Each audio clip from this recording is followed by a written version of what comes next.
Hello students, BSc second years के सभी students का आज की फिजिक्स ऑनलाइन क्लास में स्वागत है। पिछली वीडियो में हमने पढ़ा था उष्मागति का टीएन। आज हम पढ़ेंगे कार्बन इंजन और रेफ्रिजरेटर की तुलना। कार्बन इंजन में पढ़ चुके हैं ऑलरेडी, इसकी तुलना किससे करेंगे? रेफ्रिजरेटर।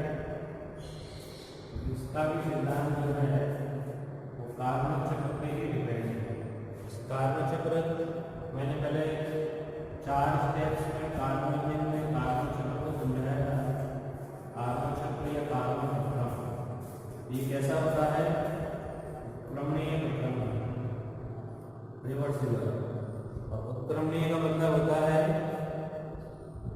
ऐसा प्रक्रम जिसको विपरीत क्रम में उन्हीं अवस्थाओं से गुजरते हुए संपन्न कराया जा सके जिन अवस्थाओं से गुजरते हुए सीधे क्रम में संपन्न कराया गया था। तो कार्बन चक्र जो है वो उत्क्रमणीय है, रिवर्सिबल है। तो इसको अपन विपरीत क्रम में भी संपन्न करा सकते हैं। तो इसलिए कार्बन का जो विपरीत क्रम है वो रेफ्रिजरेटर की भांति कार्य करता है। कैसे कार्य करता है समझिए। कार्बन का जो इंजन है उसका प्रोसेस क्या है पहले वो समझिए। कार्बन इंजन का प्रक्रम अपन पढ़ चुके हैं। ऊष्मा इंजन जो कार्बन ने पहले बनाया था उसमें एक ऊष्मा स्रोत होता है। ये ऊष्मा स्रोत जो कि कुछ ताप पे होता है T1 L।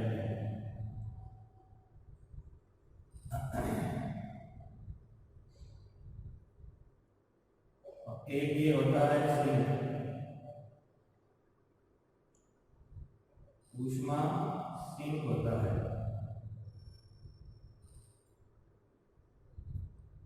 जिसका ताप है T2 L।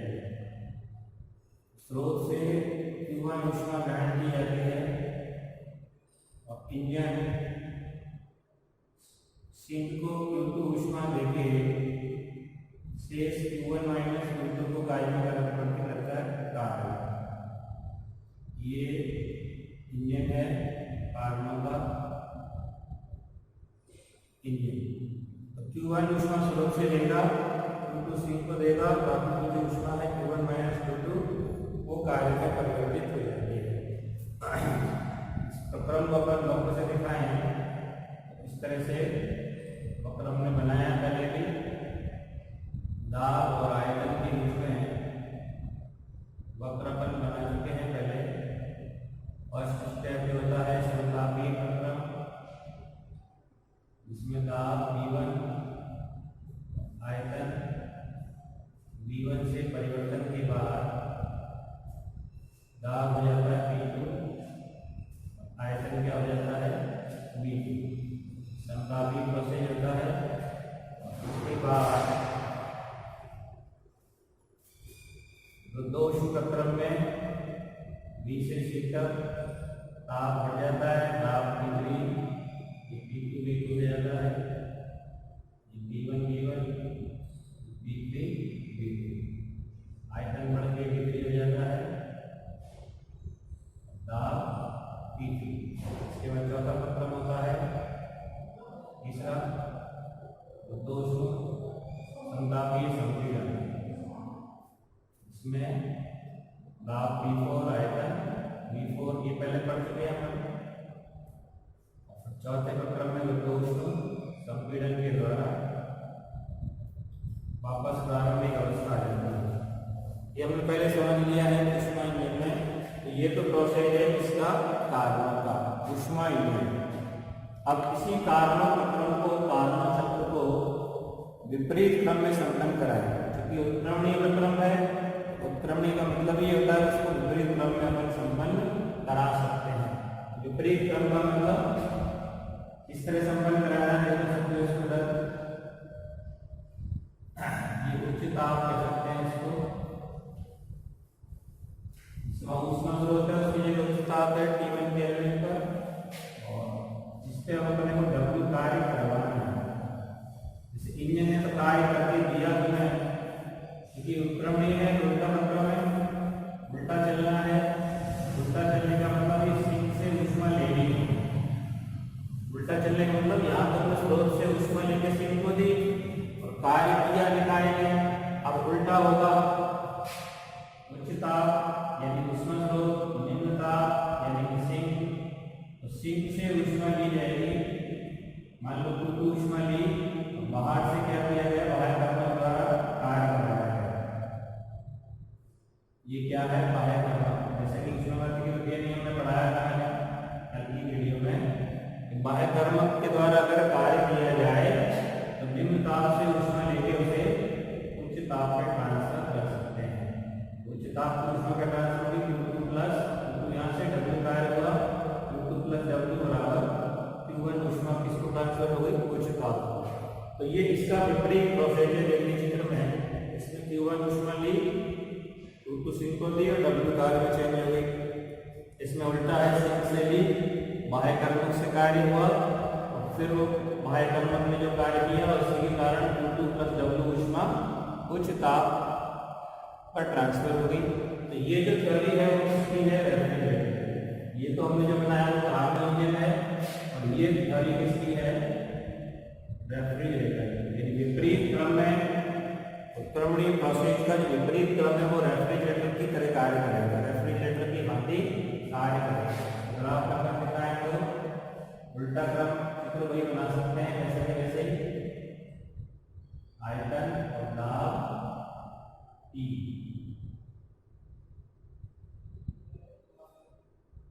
उल्टा क्रम दिखा सकते हैं इस तरह, यानी कि यहां से ऐसे विपरीत क्रम ये होगा, ABCD वही ग्राफ है, क्रम क्या हो गया यहाँ पे विपरीत हो गया। उल्टा क्रम में चलना है, जैसे उल्टा रास्ता चलते हैं तो वैसे ही उल्टे क्रम में चलेंगे। तो ये रेफ्रिजरेटर का सिद्धांत होगा। अब जैसे ऊष्मा इंजन की दक्षता अपन याद करते हैं, ऊष्मा इंजन की निकालते हैं दक्षता, तो दक्षता बराबर क्या होता है, इंजन द्वारा किया गया कार्य अपॉन स्रोत से ग्रहण की गई ऊष्मा। यहाँ ऊष्मा किससे ग्रहण की गई है, सिंक से। तो सिंक से कितनी ऊष्मा ग्रहण की गई और कितनी स्रोत को दी गई, इसके आधार पर हम क्या निकालेंगे, कार्य गुणांक। रेफ्रिजरेटर का क्या निकालेंगे, कार्य गुणांक। तो पहले देखिए ध्यान देना, कार्बन चक्र जो है वो दोनों के लिए समान रूप से कार्य करता है, कार्बन इंजन के लिए भी और रेफ्रिजरेटर के लिए भी। तो रेफ्रिजरेटर का प्रशीतन के लिए कार्य गुणांक, कार्य गुणांक का क्या करेंगे, सिंक से ग्रहण की गई ऊष्मा यानी Q2 अपॉन यह जो बाह्य कर्मक द्वारा कार्य हुआ है वो क्या है, W। किसके बराबर होगा, Q1 ली, Q2 ली, बाह्य कर्मक द्वारा किया गया कार्य। ऊष्मा के रूप में लिखते हैं इसको, Q2 अपॉन W किसके बराबर है, देखो Q2 प्लस W बराबर Q1 है, W बराबर क्या हो गया, Q1 माइनस Q2, बटे में क्या हो गया, Q1 माइनस Q2। प्रतिशत में निकालें, गुणा क्या कर सकते हैं, 100। ये रेफ्रिजरेटर का प्रशीतन के लिए कार्य गुणांक, प्रशीतन को ठंडा करने के लिए कार्य गुणांक है।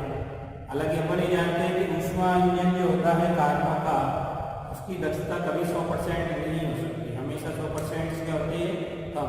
ये पहले अपन पिछली वीडियो में डिस्कस कर चुके हैं इसको, कि ऊष्मा इंजन की दक्षता 100% से ज़्यादा नहीं हो सकती। लेकिन यहाँ जो रेफ्रिजरेटर का प्रशीतन के लिए अपन ने कार्य गुणांक ज्ञात किया है, ये 100% हो सकता है, क्योंकि 100% होने के लिए क्या होना जरूरी है, ये नीचे का मान कम होना चाहिए, तो डिफरेंस कम हो सकता है। Q2 ज़्यादा ले ले, Q1 कम ले ले, ऊपर का मान ज़्यादा नीचे का कम, तो ये 100% प्रशीतन गुणांक हो सकता है। ऊष्मा इंजन जो कार्बन का है उसकी दक्षता 100% नहीं हो सकती, लेकिन रेफ्रिजरेटर का प्रशीतन का कार्य गुणांक 100% संभव है। ये मान अगर कम हो गया स्थिति की तुलना में 100% हो जाएगा, तो कम होने के लिए क्या है, Q1 माइनस Q2 का डिफरेंस ही तो कम होना है, Q1 कम दी ऊष्मा Q2 ज़्यादा ले ली, डिफरेंस क्या हो गया, कम हो गया। इस तरह से 100% दक्षता संभव है इसकी रेफ्रिजरेटर दक्षता, मतलब कार्य बनाम 100% से ज़्यादा हो सकता है या 100% हो सकता है, लेकिन ऊष्मा इंजन की दक्षता 100% कभी नहीं हो सकती। ये हम पिछली वीडियो में डिस्कस कर चुके हैं। इसके बाद अगली जो टॉपिक है कार्नो प्रमेय। कार्नो प्रमेय, कार्नो थ्योरम।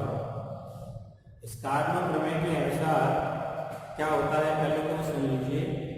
कार्नो प्रमेय जो होती है इसके अकॉर्डिंग किन्हीं निश्चित तापों के मध्य, निश्चित ताप मतलब एक स्रोत का और एक सिंक का, तो मैं यहाँ लिख देता हूँ कार्नो प्रमेय क्या है। निश्चित तापों के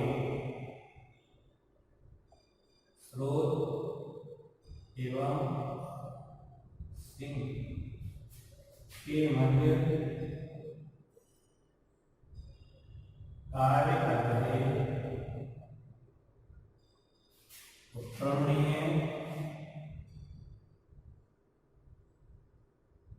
कार्नो इंजन की दक्षता, कार्नो इंजन की दक्षता अधिकतम होती है। कार्नो इंजन की दक्षता अधिकतम होती है जो कार्यकारी पदार्थ की प्रकृति पर निर्भर नहीं करती है। कार्यकारी पदार्थ की प्रकृति पर निर्भर नहीं करती है। ये कार्नो की थ्योरम है। तो कार्नो के अनुसार समझ लीजिए एक बार, ऊष्मा स्रोत उच्च ताप पर, ऊष्मा सिंक निम्न ताप पर, दो निश्चित ताप वाले स्रोत और सिंक हो गए। इनके मध्य जो ऊष्मा इंजन कार्य कर रहा, जो कैसा होता है, उत्क्रमणीय। कार्नो का जो थ्योरम, कार्नो की जो प्रोसेस है, कार्नो चक्र है, क्रम है, वो कैसा होता है, उत्क्रमणीय। तो उत्क्रमणीय कार्नो इंजन की दक्षता अधिकतम होती है, जो कार्यकारी पदार्थ की प्रकृति पर डिपेंड नहीं करती। पहले भी अपन पढ़ चुके हैं, स्रोत और सिंक के ताप पे डिपेंड करती है। क्योंकि दक्षता जो हमने लिखा है 1 माइनस V1 into 100 ये शब्द है। T2 और T1 क्या है, स्रोत और सिंक के ताप है। स्रोत और सिंक का ताप निश्चित है। निश्चित तापों के स्रोत और सिंक के मध्य कार्य कर रहे उत्क्रमणीय कार्नो इंजन की दक्षता क्या होगी, अधिकतम। इसका मतलब क्या है, इसका मतलब समझने के लिए हम इसे 2 पॉइंट में तोड़ देते हैं। इस पूरी थ्योरम को 2 अलग अलग पॉइंटों में अपन तोड़ देते हैं। पहला ये कि किन्हीं 2 निश्चित तापों के स्रोत और सिंक के मध्य कार्य कर रहे किसी भी ऊष्मा इंजन की दक्षता कार्नो इंजन की दक्षता से अधिक नहीं हो सकती। यानी सबसे ज्यादा दक्षता किसकी होती है, कार्नो इंजन की। कार्नो का जो उत्क्रमणीय इंजन है उसकी, और कोई इंजन उन्हीं स्रोत सिंक के मध्य कार्य करेगा तो उसकी दक्षता हमेशा कार्नो के इंजन की दक्षता से कम ही आएगी। तो उसको पहले पॉइंट पर क्या लिखते हैं, किन्हीं 2 निश्चित तापों के स्रोत एवं सिंक के मध्य कार्य कर रहे किसी भी ऊष्मा इंजन की दक्षता कार्नो के ऊष्मा इंजन की दक्षता से, कार्नो के ऊष्मा इंजन की दक्षता से अधिक नहीं हो सकती। मतलब क्या हुआ, सबसे ज्यादा दक्षता किसकी आएगी, कार्बन की ऊष्मा इंजन। भाई दो स्रोत और सिंक की निश्चित ताप है, मान लो एक 1000 है, दूसरा 20 केल्विन है। 1000 और 20 केल्विन के बीच में मान लो कोई इंजन काम कर रहा है, एक साधारण इंजन और एक कार्बो इंजन, तो दक्षता मैक्सिमम किसकी होगी, कार्बो की। साधारण इंजन की दक्षता हमेशा क्या आएगी, कम आएगी। कहने का मतलब ये है, जी मैंने लिखा है पे इन दो निश्चित तापों के स्रोत और सिंक के मध्य कार्य कर रहे किसी भी ऊष्मा इंजन की दक्षता कार्बो के ऊष्मा इंजन की दक्षता से अधिक नहीं हो सकती। इसका मतलब भी वही है, उसी को मैंने टुकड़े करे। इसका दूसरा भाग क्या लिखा है, जैसे हमें लिखा कार्यकारी पदार्थ की प्रकृति पर नहीं निर्भर करती, तो अपन लिख सकते हैं इन्हीं दो निश्चित तापों के स्रोत एवं सिंक के मध्य कार्य कर रहे सभी उपक्रमणीय इंजनों की दक्षता समान होती है, समान होती है। जो कार्यकारी पदार्थ पर निर्भर नहीं करती। सभी इंजनों की मतलब सभी उपक्रमणीय इंजन, जैसे अलग अलग इंजन है, उपक्रमणीय है सभी, लेकिन उनमें कार्यकारी पदार्थ अलग अलग यूज किया है। सिलेंडर में अपन कार्यकारी पदार्थ रखते हैं वो अलग अलग यूज किया है। तो ऐसे नहीं कि जिसमें अलग पदार्थ है उसकी अलग दक्षता, दूसरा कोई पदार्थ यूज किया तो उसकी अलग दक्षता, तीसरा कोई पदार्थ यूज किया तो उसकी अलग दक्षता, ऐसे नहीं। क्योंकि मैंने ऊपर इसमें लिखा हुआ कार्यकारी पदार्थ की प्रकृति पर डिपेंड नहीं करेगी। चाहे पदार्थ के रूप में गैस लें, लिक्विड लें, या कोई अन्य आदर्श गैस लें, या कोई वास्तविक गैस लें, कुछ भी लें, तो ये दोनों पॉइंट किसी ऊपर वाले के हैं। इसको दो टुकड़ों में तोड़ के मैंने लिख दिया है। अब इसको मैं प्रूफ करके दिखाऊंगा कि क्या वाकई में कार्बन की जो प्रमेय है, ये कार्बन का जो स्टेटमेंट है हमने जो लिखा है ये वो यथार्थ है कि नहीं। तो प्रूफ करने के लिए धर्म को प्रूफ करेंगे अपन। प्रूफ करने में क्या करेंगे, इसको पहले गलत मान के चलेंगे। क्या करेंगे भाई, ये कथन सत्य है, ये क्या पता, सत्य को कैसे सत्य प्रूफ करें, तो उसको गलत मान के चलेंगे और गलत को गलत प्रूफ कर देंगे। इसका मतलब क्या है, सत्य है। भाई जैसे अभी दिन है और हम मान लेंगे अभी रात है, हमने मान लिया रात को लेके चले, लेकिन उस रात को सिद्ध कर दिया गलत कि रात नहीं है। ये गलत है कि तुमने जो माना रात गलत है, इसका मतलब साफ है क्या है, दिन है। इसी तरह से पहले मान के चलेंगे, माना इसमें दो इंजन लिखे हैं अपन, एक उपक्रमणीय इंजन आर, एक उपक्रमणीय इंजन आर का मतलब रिवर्सिबल है, इसलिए आर होना है। स्रोत से Q ऊष्मा ग्रहण करके W कार्य करना है। इसको अपन दिखाएंगे इस तरह से, ये स्रोत हो गया, ऊष्मा स्रोत, इसका ताप T1 केल्विन होता है, और ये हो गया सिंक,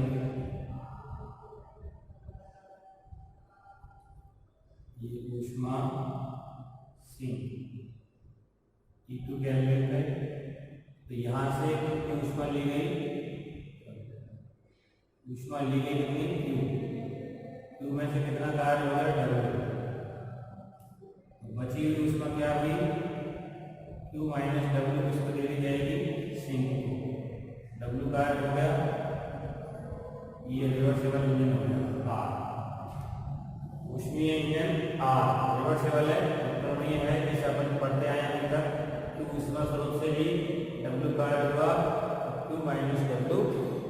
किसको दे दी, सिंक को दे दी। इसकी दक्षता कितनी है,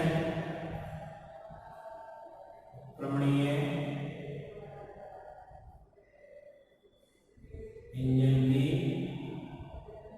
दक्षता कितने निकालेंगे, ईटा बराबर W/Q।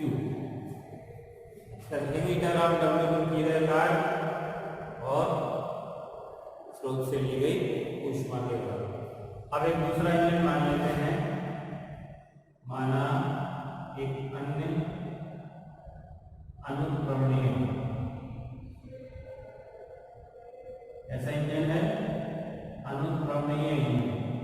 अनुक्रमणीय हो गया, रिवर्सिबल नहीं ले सकते काम में।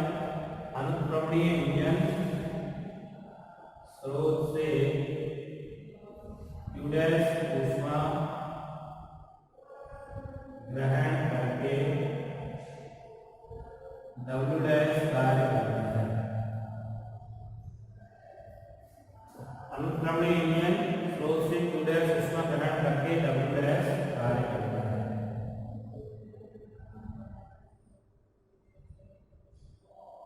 तो ये ऊष्मा स्रोत हो गया, E1 केल्विन। इससे कितनी ऊष्मा ली गई, Q'। इसने कितना कार्य किया, W' कार्य कर दिया। शेष ऊष्मा किसको दे दी, सिंक को। ये हो गया ऊष्मा सिंक T2 केल्विन। इसको कितनी ऊष्मा दी गई, Q' माइनस W'। ठीक है, Q' ऊष्मा लेके W' कार्य किया। इसकी दक्षता क्या हुई, ईटा R इसको रिवर्सिबल की, और इसकी दक्षता कितनी हो गई, अनुक्रमणीय इंजन की दक्षता ईटा I बराबर W'/Q'। W लिख देते हैं, कार्य इसमें सेम कार्य W/Q'। मतलब बराबर कार्य करते हैं दोनों इंजन। ऊष्मा अलग अलग है, दी गई और कार्य से ये अपन तुलना करनी है इसमें। अब इन दोनों इंजनों की अगर तुलना करते हैं, ये दोनों एक ताप के मध्य कार्य कर रहे हैं, T1 T2 के बीच में। जैसे कार्नोट थ्योरम है, निश्चित तापों के स्रोत और सिंक के मध्य कार्य कर रहे उत्क्रमणीय कार्बन इंजन की दक्षता अधिकतम होती है। तो एक उत्क्रमणीय और एक क्या है, अनुक्रमणीय। तो कार्नोट थ्योरम के अकॉर्डिंग तो ईटा R का मान ईटा I से क्या होना चाहिए, ज्यादा। लेकिन अब अपन यहाँ उल्टा मान के चलते हैं। माना कार्बन प्रमेय के विपरीत, हम कार्बन प्रमेय के विपरीत मान रहे हैं। कार्बन प्रमेय से कह रहे हैं ईटा R का मान ही ईटा I से क्या होना चाहिए, ज्यादा होना चाहिए। लेकिन हम उल्टा मान के चलते हैं, गलत। कार्बन प्रमेय गलत है, ये मान के चलते हैं। ईटा R क्या है, ईटा I है। ईटा R लेस देन क्या है, ईटा I, यानी कि W/Q लेस देन W/Q'। यानी कि क्या हो गया, Q ग्रेटर देन Q'। बराबर है, नीचे का जो मान है वो ये ज्यादा होगा, लेस देन है, ये कम होगा। यानी कि Q माइनस Q' पॉजिटिव राशि होनी चाहिए। Q माइनस Q' क्या होना चाहिए, पॉजिटिव, क्योंकि ज्यादा है। अब इसको अपन गलत सिद्ध करेंगे तो ये हमें कार्बन प्रमेय शब्द सिद्ध हो जाएगा। गलत कैसे सिद्ध करेंगे, क्योंकि अभी अपन ने पढ़ा है कार्बन चक्र और रेफ्रिजरेटर पढ़ा दिया अपन ने। तो उसके अकॉर्डिंग कार्बन को विपरीत क्रम में संपन्न कराते हुए रेफ्रिजरेटर की तरह संचारित किया जा सकता है। तो अपन एक इंजन को रेफ्रिजरेटर की तरह कार्य कराएंगे। एक जो है अनुक्रमणीय है, वो तो इंजन की तरह कार्य करेगा। तो अनुक्रमणीय इंजन तो रेफ्रिजरेटर का काम नहीं कर सकता। रेफ्रिजरेटर का काम वही करेगा जो उत्क्रमणीय इंजन है। तभी मैंने बताया उत्क्रमणीय है तभी रेफ्रिजरेटर का काम करता है। तो जो हमने उत्क्रमणीय इंजन माना था उसको किस तरह काम करा, रेफ्रिजरेटर। और दूसरा जो इंजन है उसके साथ जोड़ दो। यहाँ मैं जो बना रहा हूँ उस तरह से, ये पहले वाला जो इंजन है ऊष्मा स्रोत का ताप वही है T1 केल्विन। और ये अब रेफ्रिजरेटर के लिए क्या चाहिए होता है, बाह्य कर्म चाहिए होता है। ये ऊष्मा सिंक भी एक रखना होगा, ऊष्मा सिंक इस ताप पे है T2 केल्विन। तो जो अनुक्रमणीय इंजन था वो क्या करता था, अभी अपन ने जो बनाया उसके अकॉर्डिंग ये अनुक्रमणीय इंजन आई और ये रिवर्सिबल इंजन आई। ये कितनी ऊष्मा लेता है 2 कितना कार्य करता है ये W। इसके द्वारा जो कार्य किया गया वो किसको दे दो, रिवर्सिबल इंजन। क्योंकि रिवर्सिबल इंजन के लिए जब रेफ्रिजरेटर करे काम करेगा तो बाहर थर्मल द्वारा कार्य कराना पड़ता है कि नहीं, कार्य चाहिए उसको, करता नहीं है तो कार्य चाहिए उसको, फिर तभी तो निम्न ताप से दी गई ऊष्मा को कहाँ ट्रांसफर करेगा, उच्च ताप पर। तो यहाँ जो अनुक्रमणीय इंजन ने कार्य किया W वो किसको दे दो, इसको इंजन। और ये जो है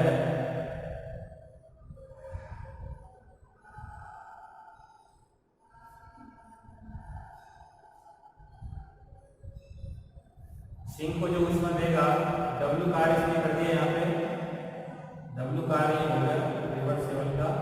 और कितनी ऊष्मा ली इसने 2 ऊष्मा लेके 2 ऊष्मा ले ली और W इसको दे दिया। कितनी ऊष्मा देगा सिंक को ये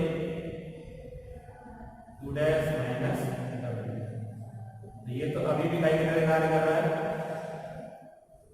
ये काई की तरह कार्य कर रहा है, अभी भी इंजन की तरह कार्य कर रहा है। अनुक्रमणीय इंजन जो है रिवर्सिबल इंजन 2 ऊष्मा लेता है, W कार्य करेगा, 2 माइनस W इसको दे देगा सिंक को। अब W जो कार्य हुआ वो किसका ऑपरेट हो जाएगा, इसको रिवर्सिबल इंजन की। यहाँ से कितनी ऊष्मा लिए मान लो 2 माइनस W, 2 माइनस W, यहाँ से W कार्य इसका ऑपरेट हो गया तो कितनी ऊष्मा दे देगा ये Q। तो Q minus W plus W कितनी ऊष्मा मिल गई Q। तो ये दोनों सिस्टमों को हमने युग्मन कर दिया, जोड़ दिया। रेफ्रिजरेटर की तरह ये काम कर रहा है, पता है कि देखो ऊष्मा सिंक से ऊष्मा ले रहा है, बाह्य कर्मों द्वारा कार्य हो रहा है, किया गया ऊष्मा उच्च ताप को ट्रांसफर कर दी।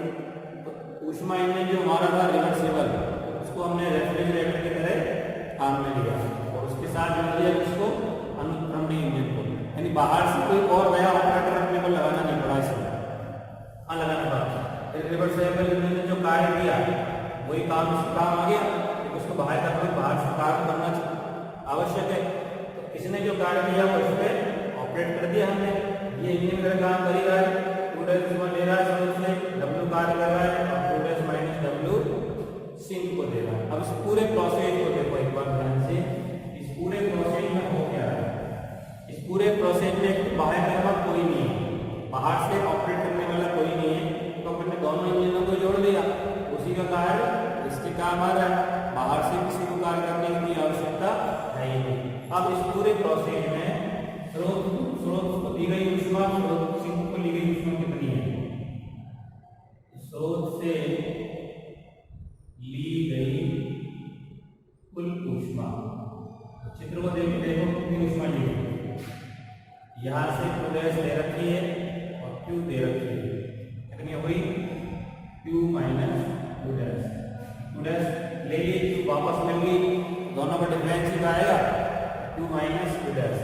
और सिंक को दी गई ऊष्मा कितनी है, सिंक को दी गई कुल ऊष्मा देखो कितनी है, दोनों को मिला के देखो। सिंक को दी गई कुल ऊष्मा कितनी है, यहाँ देखो, यहाँ ले ली Q माइनस W और 2 माइनस W क्या है D है, डिफरेंस देंगे तो Q minus W minus 2 minus W cancel हो गया, क्या बचा Q माइनस 2। अब ये भी Q माइनस 2 पॉजिटिव राशि है और ये भी Q माइनस 2 पॉजिटिव राशि है। तो इसका मतलब इस पूरे प्रोसेस में हो क्या रहा है, बिना किसी बाह्य कर्म की सहायता के निम्न ताप से ली गई ऊष्मा, यानी कि ये पूरी की पूरी किसको ट्रांसफर कर दी, हमें एक ऊष्मा देख लो Q माइनस 2 है, बिना किसी बाह्य कर्मक की सहायता के निम्न ताप से ऊष्मा ली जाती है और उच्च ताप पर ट्रांसफर कर दी गई है। जबकि मैंने कल तुमको द्वितीय नियम ऊष्मागति का पढ़ाया था और उसमें स्टेटमेंट लिखा था क्लॉसियस का कि ऐसी कोई भी युक्ति बनाना संभव नहीं है जो बिना किसी बाह्य कर्मक की सहायता के निम्न ताप से ऊष्मा लेके उसे उच्च ताप पर ट्रांसफर कर सके। लेकिन इस पूरे प्रोसेस में जब हमने रिवर्सिबल इंजन को इरिवर्सिबल इंजन के साथ जोड़ दिया उसमें ऐसा हो रहा है, तो इसका मतलब ये प्रकृति के नियम के विरुद्ध है। इसका मतलब हमने शुरू में माना था, क्या माना था हमने माना था कि ईटा आई बराबर क्या है ईटा आर, वो हमारा गलत सिद्ध हुआ। क्या सिद्ध हुआ? गलत, क्योंकि प्रकृति के नियम के विरुद्ध आ रहा है। हमने थ्योरम को सिद्ध करने के लिए हमने उल्टा माना था, थ्योरम के उल्टा। थ्योरम तो यही है कि ईटा आर मैक्सिमम होना चाहिए, लेकिन हमने क्या माना था ईटा आई बराबर ईटा आर, जो क्या सिद्ध हो गया? गलत। क्योंकि उस प्रोसेस पे हम चल के ये रिजल्ट निकालते हैं और ये रिजल्ट प्रकृति के नियम के विरुद्ध है, ऊष्मागति के द्वितीय नियम के विरुद्ध है। इसका मतलब ये गलत सिद्ध हुआ। सत्य क्या हुआ? फिर यथार्थ क्या हुआ? Eta R is always greater than eta I, यानी रिवर्सिबल इंजन की दक्षता हमेशा अन्य किसी भी ऊष्मा इंजन की दक्षता से अधिक होती है। ये कारण थ्योरम में देख लीजिए, निश्चित ताप के स्रोत और सिंक के मध्य कार्य कर रहे उत्क्रमणीय कार्बन इंजन की दक्षता अधिकतम होती है। उत्क्रमणीय की हमेशा अधिकतम होगी, अन्य कोई इंजन है तो उसकी दक्षता उससे कम होगी। तो इस तरह से हमने कार्बन प्रमेय को सिद्ध कर दिया। ठीक है।